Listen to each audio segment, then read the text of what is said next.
Radhe Radhe. Hello everyone. So welcome to the new episode of वजह तुम हो 357. बिना मेरी शादी कैसे होगी सिली गर्ल एंड ग्रैंड शादी.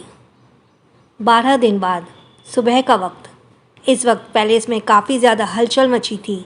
उस आलिशान पैलेस को किसी दुल्हन की तरह सजाया गया था. चारों तरफ एक अलग ही हलचल और रौनक मची हुई थी. वहीं पैलेस के अंदर इस वक्त देविका जी और बिपाशा जी की आवाज़ में सुनाई दे रही थी. जल्दबाजी में नौकरों से बातें कर रही थी. वहीं सारे नौकर अपने अपने काम में लगे हुए थे. तभी ध्रुवी अपने कमरे से बाहर निकलते हुए बिपाशा जी से बोली, माँ, मैंने अथर भाई को कॉल कर दिया है. भाई ऑलरेडी दादी के साथ वेटिकन सिटी बहुत पहुँच चुके हैं और उन्होंने अपनी तरफ से सारी तैयारी कर ली है. इस पर बिपाशा जी बोली, लेकिन बेटा अथर्व को तैयारी करने की क्या ज़रूरत थी. हम सब थे ना, हम लोग एक दूसरे की मदद कर सकते थे. इस पर ध्रुवी भी मुस्कुराते बोली, माँ, आपको पता है भाई ने जब ये सुना कि किट्टू की शादी इतने अच्छे तरीके से हो रही है, तब से भाई बहुत ज़्यादा किट्टू को लेकर खुश हैं. इसलिए वो अपनी तरफ से भी हर मुमकिन कोशिश कर रहे हैं कि वो किट्टू को अच्छे से अच्छी चीज़ दे सके. इसलिए मैंने भी उन्हें नहीं रोका. भले ही किट्टू उनकी सगी बहन ना हो, पर वो बहन तो है ना.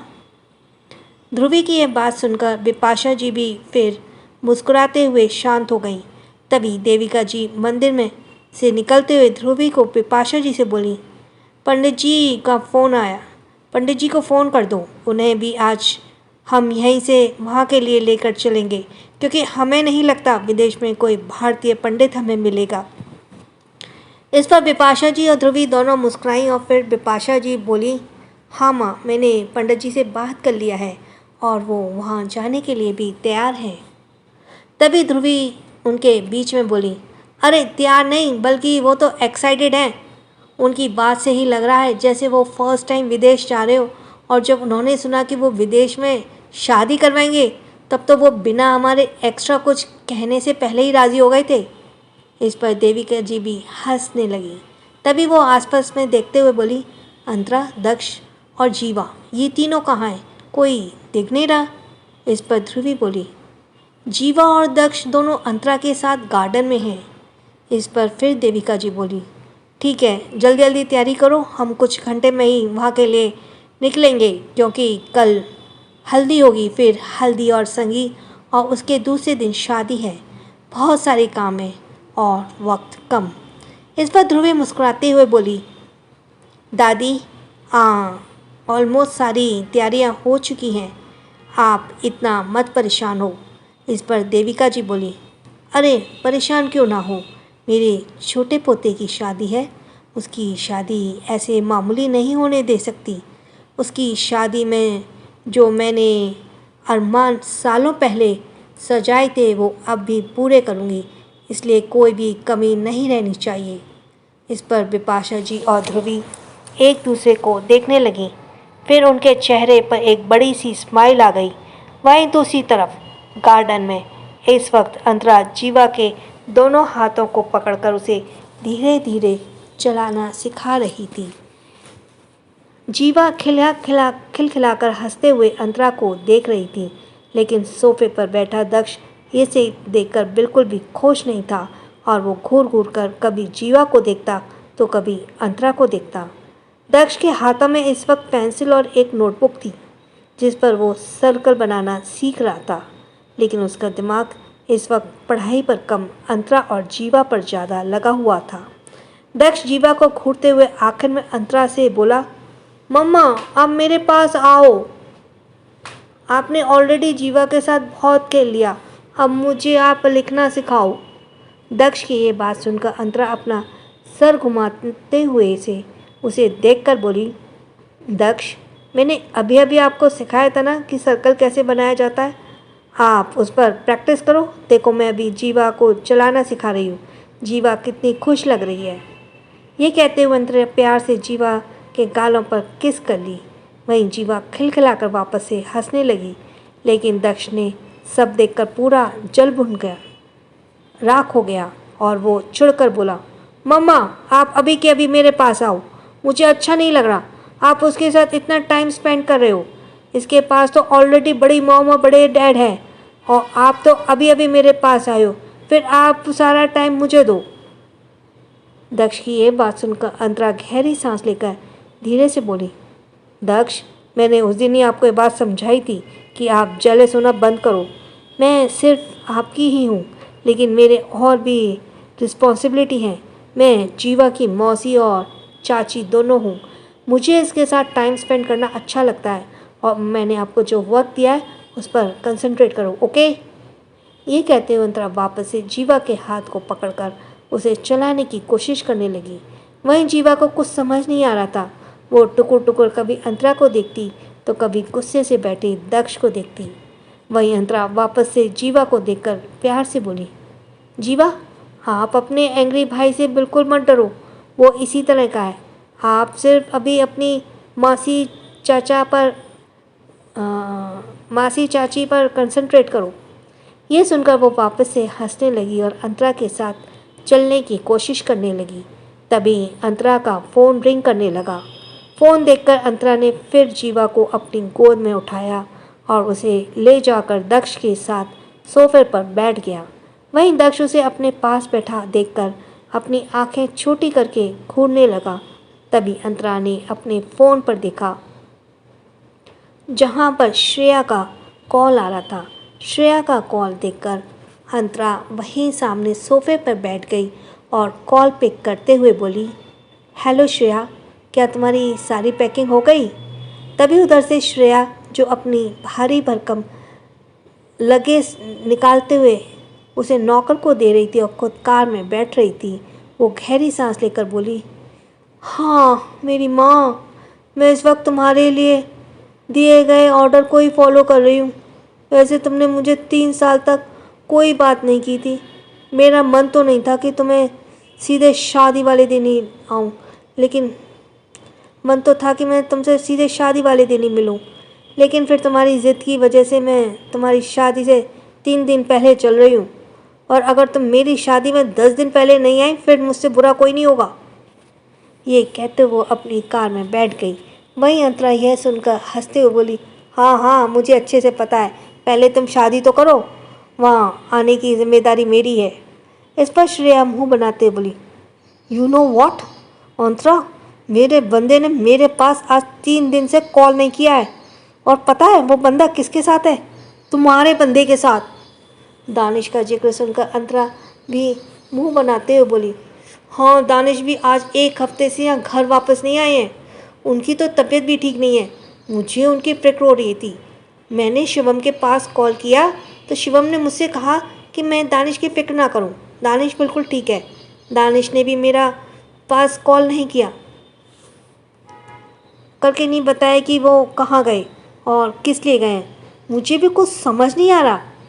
इस पर श्रेया भी कुछ सोचते हुए बोली, मुझे तो लगता है ये सब कोई सीक्रेट मिशन प्लान कर रहे हैं, इसलिए हमेशा गायब हो जाते हैं और हमें बताते भी नहीं हैं। ये सुनकर अंतरा मुंह बनाते हुए बोली, तुम भी ना, तुम्हारा दिमाग ज़्यादा चलता है, ऐसा कुछ भी नहीं है। वैसे तुम जल्दी आओ, दादी ने बोला है हम कुछ ही देर में यहाँ से निकलने वाले हैं। इस पर फिर श्रेया ने कॉल कट कर दिया, जिसके बाद अंतरा कुछ सोच में पड़ गई और खुद से बोली, दानिश तो 1 हफ्ते से नहीं आए। मैंने दानिश से कहा था कि अभी उनकी तबीयत पूरी तरह ठीक नहीं है, इसलिए वो घर से बाहर ना जाए, लेकिन ये मेरी बात नहीं सुनते और आज पूरे 1 हफ्ते से ये गायब है। यहाँ तक कि उन्होंने एक फ़ोन कॉल भी मेरे पास नहीं किया। मुझे बहुत गुस्सा आ रहा है दानिश के ऊपर। वो बस एक बार घर आ जाए, उसके बाद मैं अच्छे से बताऊंगी। ये कहते हुए अंतरा गुस्से से दक्ष को घूरने लगी। इस वक्त अंतरा को दक्ष में दानिश दिख रहा था, जिस वजह से वो उससे चिढ़कर बोली, दक्ष, चुपचाप अपना सर्कल कंप्लीट करो, मुझे अगले 5 मिनट में पूरा कंप्लीट चाहिए, समझे? दक्ष, जो इस वक्त जीवा को गुस्से से घूर रहा था, अंतरा की बात सुनकर चौंक गया और उसको देखने लगा। अंतरा के चेहरे पर गुस्सा था। ये देखकर दक्ष का मुंह बन गया और वो फिर चुपचाप अपना सर्कल कंप्लीट करने लगा। अंतरा किसी गहरी सोच में डूब गई। तभी वहाँ पर प्रिया गिरते पड़ते अपना लगेज लेकर आई। उसको देखकर अंतरा फिर मुस्कुराती बोली, प्रियल, तुम आ गई। इस पर प्रियल जल्दी से खुश होकर बोली, जी मैम, मैं जैसे ही आपकी शादी की बात सुनी मुझसे तो रहा नहीं जा रहा था। मैं तो बस वेट कर रही थी कि कब जल्दी वो वक्त आए और मैं यहाँ पर आऊँ। मैं आपकी शादी के लिए बहुत एक्साइटेड हूँ, इसलिए मैंने अपना अच्छे से लगेज भी पैक कर लिया। ये सुनकर अंतरा ने उसके लगेज को घूरा, जो काफ़ी बड़ा था, जिसे देखकर वो हंसते हुए बोली, हाँ वो मुझे देखकर ही लग रहा है। तभी वहाँ एक और कार आकर रुकी, जिसमें से श्रेया अपने लगेज को लेकर बाहर निकली। श्रेया को देखकर अंतरा के चेहरे पर स्माइल आ गई। श्रेया जल्दी से गार्डन में आई और अंतरा को कसकर हक कर लिया। अंतरा ने भी उसे हक कर लिया। इसके बाद श्रेया खुशी से बोली, फाइनली अब तुम शादी करने जा रही हो, वो भी ऑफिशियल तरीके से। मैं तुम्हारे लिए बहुत खुश हूँ। इस पर अंतरा फिर उसे अलग होते हुए बोली, काश मैं भी इतनी खुश होती। ये सुनकर श्रेया बोली, क्या क्या सच में तुम खुश नहीं हो? इस पर अंतरा चिढ़ते हुए बोली, कहाँ से खुश होंगी? दानिश ने अभी तक मेरे पास एक कॉल भी नहीं किया है, और पता नहीं वो आज आएंगे भी या नहीं। मैंने तो ऋतिक और शिवम के पास भी कॉल किया था, उन दोनों ने भी मेरा कॉल नहीं उठाया। मुझे बहुत गुस्सा आ रहा है। ये सुनकर प्रियल और श्रेया दोनों अंतरा को देखने लगी। इसके बाद प्रियल जल्दी से बोली, मैम आप नाराज़ मत होइए, आपकी 2 दिन बाद शादी है, आपको बहुत ब्यूटीफुल दिखना है। जहाँ बात रही दानिश सर की, तो वो जल्दी ही आ जाएंगे। इस पर अंतरा अपनी आंखें छोटी करके बोली, मेरे सामने दानिश की साइड लेने की कोशिश भी मत करना। प्रियल ये सुनकर तुरंत चुप हो गई। तभी श्रेया फिर हंसते हुए उसके कंधे से पकड़कर बोली, अंतरा तुम बिल्कुल भी फिक्र मत करो, दानिश सर सब कुछ भूल सकते हैं पर अपनी शादी कभी नहीं भूल सकते। इस बार वो तुमसे ज़रूर शादी अच्छे तरीके से करेंगे और तुम्हारी शादी भी सक्सेसफुल होगी। इस पर अंतरा ने फिर गहरी सांस लिया। तभी वहाँ ध्रुवी आते हुए सभी से बोली, अच्छा हुआ सभी आ गए। दादी ने बोला है कि हम अगले 1 घंटे में यहाँ से निकलने वाले हैं, इसलिए सभी अब अंदर आ जाओ, ब्रेकफास्ट भी रेडी हो गया है। इसी पर सभी ने भी अपना सर हिला दिया। उसके बाद फिर अंतरा ने जीवा को अपनी गोद में उठाया और चिढ़कर दक्ष ने हाथ को पकड़ ली। दक्ष मुंह बनाते हुए अंतरा को घूरे जा रहा था। तभी श्रेया ने देखकर हंसते हुए बोली, अंतरा मुझे एक बात समझ नहीं आती, जब तुम दानिश सर से गुस्सा होती हो तो वो तुम अपना गुस्सा दक्ष पर क्यों निकालती हो? इस पर अंतरा भी अभी उसी तरह चिढ़कर बोली, क्योंकि मुझे दक्ष में दानिश नज़र आने लगते हैं। ये बिल्कुल अपने बाप की तरह ही कभी कभी इतना ज़िद्दी बन जाता है कि मेरा मन करता है कि मैं इतना बोलकर वो चुप हो गई। उसे समझ नहीं आ रहा था कि वो आगे क्या कहे। तभी दक्ष अपना छोटा सा सर नीचे झुकाते हुए धीरे बोला, मम्मा आप डैडी की वजह से मुझ पर क्यों गुस्सा करते हो? उसमें तो डैड की गलती है ना, आप डैड पर गुस्सा करो, मुझ पर नहीं। अंतरा ने उसकी बात सुनी तो वो फिर गहरी सांस लेकर खुद को कंट्रोल करने लगी। इसके बाद फिर वो आखिर में कुछ नहीं बोली और उन्हें लेकर सीधे अंदर गई। वहीं दूसरी तरफ एक सुनसान कॉटेज में दानिश इस वक्त सोफे पर अपने हाथों को फैलाए बैठा था। उसके मुंह में सिगरेट थी और जिसकी वो लंबी लंबी कशें ले रहा था। चेहरे पर कोई भाव नहीं था। वहीं उसी के पास शिवम ऋतिक मौजूद थे। तभी दानिश सिगरेट की बड को एक एशट्रे मसलने लगा। तभी शिवम उसे देखकर बोला, दानिश मुझे न्यूज़ मिली है कि रियान को होश आ गया है, इस वजह से राघवन अभी यहाँ नहीं आ रहा है। मुझे लगता है अब तुम्हें वापस पैलेस जाना चाहिए। आगे जो होगा उसके लिए हम तैयार हैं। बाकी अंतरा का भी बहुत बार कॉल आ चुका है, वो परेशान है और आज ही हम सब वेटिकन सिटी के लिए निकलने वाले हैं। इस पर दानिश बिना एक्सप्रेशन अपनी जगह से उठते हुए बोला, वो भले यहाँ ना ही आ रहा हो, लेकिन उस पर कड़ी नज़र रखे रखना। हम उसके एक भी स्टेप को मिस नहीं कर सकते। इस पर ऋतिक बोला, हाँ हम उसके लिए तैयार हैं।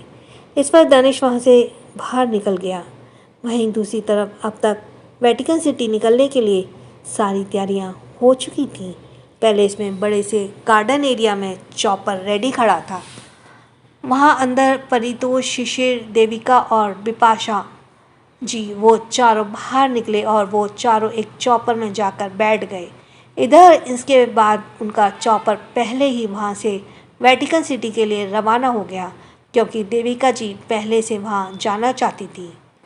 दूसरी तरफ अथर्व दादी के साथ वहाँ के लिए ऑलरेडी निकल चुका था, पर अभी वहाँ ध्रुवी, ध्रुव, अंतरा, प्रियल, श्रेया ये सभी नहीं गए थे। वहीं मीडिया वालों तक न्यूज़ पहुँच जा चुकी थी, जिस वजह से चारों तरफ इस ग्रैंड शादी की काफ़ी चर्चे हो रहे थे। वहीं अंदर हॉल में सभी अंतरा, प्रियल, ध्रुवी, श्रेया तीनों के साथ सोफे पर बैठी हुई थी। उसका मुंह चढ़ा हुआ था, वो सभी उसे ही देख रहे थे। वहीं ध्रुव दक्ष को और जीवा को संभाल रहा था। अंतरा को इस तरह देखकर ध्रुवी बोली, किट्टू तुम क्यों गुस्सा हो रही हो? मुझे लगता है दानिश अभी कुछ ही देर में आ जाएगा। इस पर अंतरा बोली, दी बात गुस्सा की नहीं है। दानिश हर बार यही करते हैं, वो बिना बताए मुझे गायब हो जाते हैं और फिर अचानक से वो वापस आ जाते हैं, और जब उनसे वजह पूछती हूँ तो उसकी वजह भी नहीं बताते। मुझे लगता है वो सुधर गए, लेकिन वो अभी भी नहीं सुधरे। इसी बात से मुझे बहुत गुस्सा आ रहा है। उसकी बात सुनकर श्रेया फिर धीरे से बोली, शायद दानिश सर तुम्हें परेशान नहीं करना चाहते, इसलिए वो अपनी प्रॉब्लम को तुमसे नहीं बताती। इस पर अंतरा ना समझी में बोली, आखिर अभी भी मैं उनकी बीवी हूँ। दादी ने हमारा डाइवोर्स की बात की थी, पर मैंने मना कर दिया था। अभी भी मेरा हक बनता है, और एक हस्बैंड अपनी बीवी की हर सारी प्रॉब्लम्स को शेयर करता है।